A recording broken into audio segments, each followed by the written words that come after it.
Thank you, Gavin. Thank you very much. Ladies and gentlemen, welcome to Hamburg. Welcome to this hotel. Welcome to the 37th Motorship Conference, which is about to start. And before we start, I need to brief you a little bit about a few of the aspects that are important when we gather the many people that we are here today. And one of them, of course, is that we would kindly ask you all to switch off your mobile phones or put them in flight mode or even just in silence would suffice, I think, but just to avoid any interruption of the speakers in the room. I can also confirm that we have no scheduled fire drills today, so in the event of the alarm occurring, you are kindly requested to leave the room via the doors on my left and proceed to the nearest fire exit. On behalf of the organizers, I would like to thank all the supporters for their assistance getting all of you into the room, which is important for a successful conference. And part of the conference is, of course, that it costs a lot of money, and to accommodate for that, we are so lucky to have a lot of sponsors, and not least a silver sponsor, which is DNV GL. We have Rolls-Royce Marine sponsoring our water, the pads and pens for you to make your notes on. We have Total Loop Marine, who have sponsored the lanyards.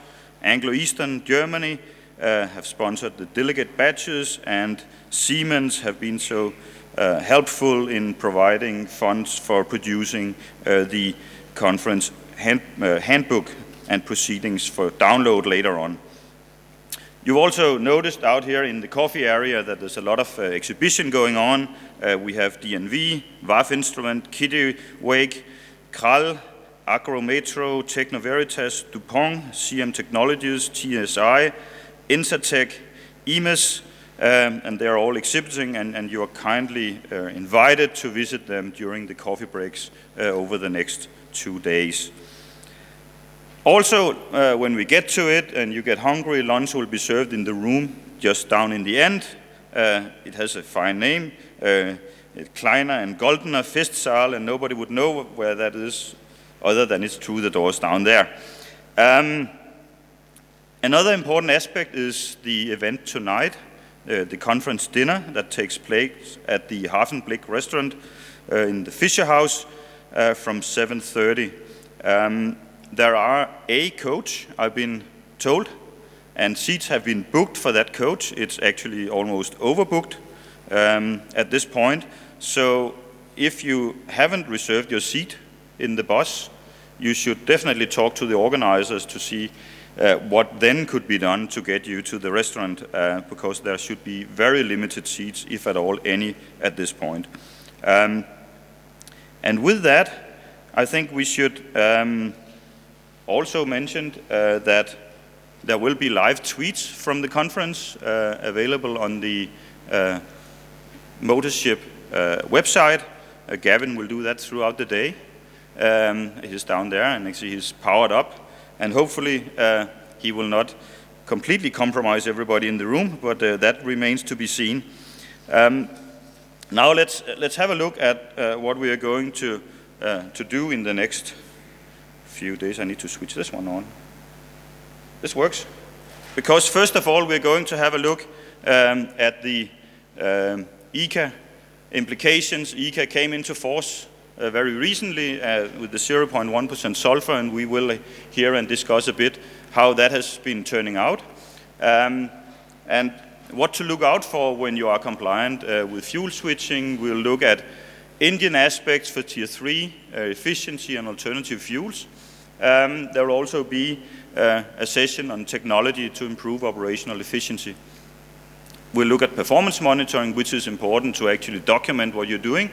And we'll look at the various options that we have available for the ECA compliance from the more technical aspects. These engines that we operate, they need to be properly lubricated, and that has been a challenge. We have discussed that in the past. How do we lubricate for 0.1? Now we are actually in a situation where people are running on 0.1, and we'll hear a bit about lubrication of these engines. There's also the aspect of minimum safe power when we start to be really, really efficient with our new buildings. The whole conundrum of safety versus efficiency, people installing smaller engines for better EEDI and lower speed, and at some point this will have safety implications. And we'll finish off the conference tomorrow with a roundtable discussions on 3 aspects. One of them is financing retrofits and new builds for all these various aspects we have been discussing over the 2 days. Also the ECA sulfur and NOx options, and not least future propulsion solutions. These 3 roundtable discussions will be facilitated by moderators who are dressed to really get the discussion going. So luckily I do not have an active role there, other than overseeing that actually something comes out of it. With that, we will jump to the first session today, a little ahead of time though, with 3 keynotes. The first keynote will be presented by Mr. Arsenio Dominguez of Panama, who's the permanent representative of Panama to the IMO. But he's also the chairman of the IMO Marine Environment Protection Committee, and I believe it is in that capacity you're doing the keynote, or is it in the capacity as Panama? I think it as the chairman, yes. It will be the chairman capacity that we will listen to today. We also have Mr. Hendrik Holstein here from Hamburg, who's the manager of air emission with the Hamburg Ministry of Urban Development and Environment, who will address us, and not least Mr. Thor Øyvind Ask of Solvang in Norway. He's the fleet director of Solvang, and he will tell us a bit, I guess, about the aspect of sulfur compliance. Solvang is a member of the Trident Alliance, and I've been told that it is in that capacity, and it is the aspect of the Trident Alliance that are the important part of Thor's presentation today.